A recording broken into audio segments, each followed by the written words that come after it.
গোটা বাজেটের মধ্যে একটাই হঠাৎ করে ফোকাস যে ইনকাম ট্যাক্স 12 লক্ষ টাকা পর্যন্ত দিতে হবে। শুধু এই একটা অংশেই কি ভারতবর্ষের সমস্ত সমস্যার সমাধান সম্ভব? ভারতবর্ষের ইনকাম ট্যাক্স দেয় মাত্র 2% মানুষ।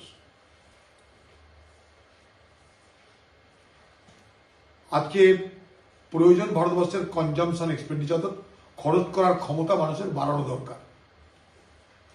কারণ আমাদের যে জিডিপি, ভারতবর্ষের মোট যে উৎপাদন হয়, আমাদের যার পরিমাণ গ্রস ডোমেস্টিক প্রোডাক্ট, তার 60% আসে এই কনজামশন এক্সপেন্ডিচার থেকে, অর্থাৎ মানুষের খরচ করবার মাধ্যমে।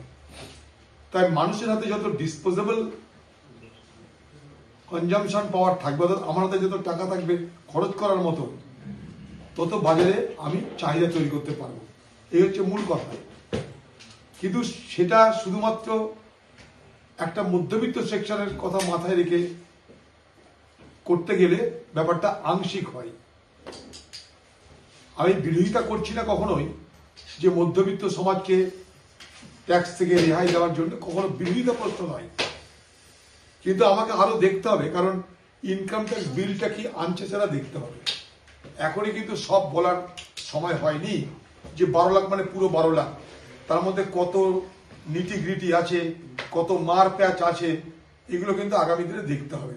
কারণ এটা তো বুঝতে পারছেন যে মোদী সরকারের কাছে এবারের বাজেট করার সময় দুটো বিষয় কিন্তু ফোকাস করার চেষ্টা করেছে। একটা যে দিল্লির ভোট, আবার আগামী দিনে বিহারে তার ক্ষমতা বাড়ানো। যদি নীতিশ কুমার এদিক ওদিক করে, তাহলে পরোয়া না করে এগিয়ে যাওয়ার মানসিকতা, অর্থাৎ ভোট বাঁচাও চুনাও জিতাও, এটাও কিন্তু বাজেটের মধ্যে একটা স্লোগান আছে। না তো যত কিছু খাতির সব পাটনায় করতে গিয়ে মোদী সরকার তো বুঝিয়ে দিয়েছেন আগামী দিনের এই বিজেপি পার্টির লক্ষ্যটা কি। আর মমতা ব্যানার্জি গত ইন্ডিয়া জুড়ে ব্লক তো কোথাও যায়নি, কাউকে বলতেও যায়নি ভোট দিতে। আর আজকে যেমন মোদী চাই কংগ্রেস মুক্ত ভারত, তেমনি মোদী সুরে সুর মিলিয়ে দিদিও কিন্তু কংগ্রেস মুক্ত বিপক্ষ জোট চাই।